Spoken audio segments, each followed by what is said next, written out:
Hvað erum við að tala fjölmennt blót? Við erum að tala kringum 500 manns.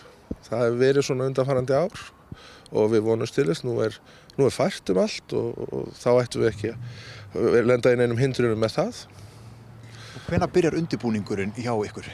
Við byrjuðum undirbúning í byrjun síðasta sumars. Þá hittist hópurinn svona fyrst og þá fórum við að skoða með svona þessa helstu hluti sem þurfa svolítinn fyrirvara. Fórum að skoða með hljómsveit og náttúrulega panta íþróttahúsið og fá það úthlutað svo að við myndum ekki rekast á íþróttaviðburðina sem eru hér hverja helgi, sérstaklega körfuboltann á þessum tíma. Þannig að það voru svona helstu hlutir, hljóðkerfi, ljós og annað slíkt. Þetta voru svona helstu hlutirnir sem við fórum í byrjun sumars og svo hittust við aftur í haust og fóru meiri þungi í þetta. En það má segja kannski aðal þungin hafi ekki byrjað núna fyrir í byrjun janúar. Þá fórum við að setja varðandi svona skemmtiatriði og annál og annað slíkt svona á dagskrá hjá okkur. Að vera í nefndinni, þetta nú ekki bara vinna, þetta líka gefandi starf. Algjörlega og þetta náttúrulega margs konar á margan hátt.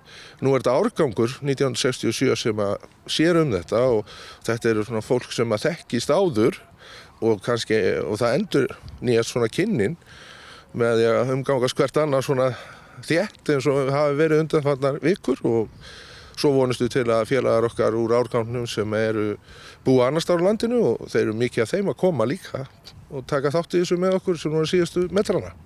Akkúrat, þetta eru árgangar sem taka þetta að sér og Keflavík gengur á milli og þú heldur hérna á króknum sjálfum. Já, nákvæmlega. Þetta er árgangur 1957 sem byrjaði þetta allt saman. Þannig að þetta er 11. blótið í röð sem er haldið og í byrjun þá var hannaði þessi gripur hér sem heitir Sauðárkrókurinn og þetta er árfarvegur gömlu Sauðárinnar hjá okkur, hvernig hann lá á sínum tíma og það var einn úr árgangnum 57 sem hannaði þetta og smíðaði. Og svo eru hér alltaf sést hvaða árgangur hefur haldið þetta í hvert ár og þetta gengur síðan á og núna á laugardagskvöldi þegar blótið klárast sem slíkt og rétt áður en dansleikurinn hefst þá afhendum við árgangi í 1968 Keflið og þar með þennan Sauðárkrók. Hver galdra uppskriftin að því að halda gott þorrablót? Hvað verður að vera til staðar? Það verður náttúrulega að vera til staðar annál, það er alveg öruggt.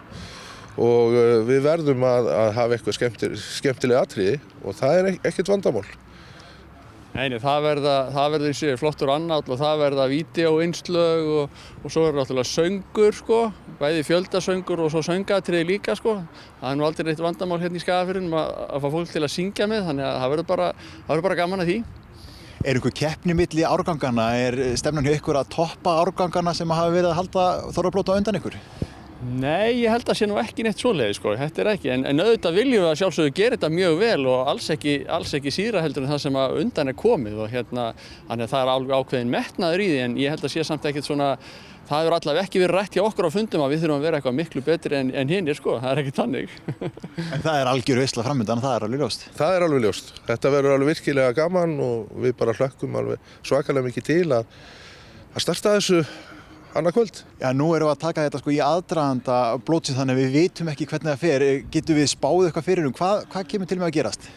Já, ég held að það sé nú ekki spurning það verður mjög gaman fyrir það fyrsta og það verður töluvert fjölmenni og ég held að þetta fari bara nokkuð vel fram ég er viss það og svo verður náttúrulega mikið dansað og eftir og svo náttúrulega eins og segja að því við erum í íþróttahúsinu þá er þetta svolítið skemmtilegt því að körfuknattleiksdeildin hún sér að tæma húsið eftir blótið þannig að hér snemma á sunnudagsmorgun þá verða öll ummerki hér farin þannig að nokkuð hafi átt sér stað nóttina og körfuboltaæfingar geta hafist eins og ekkert hafi ískorist.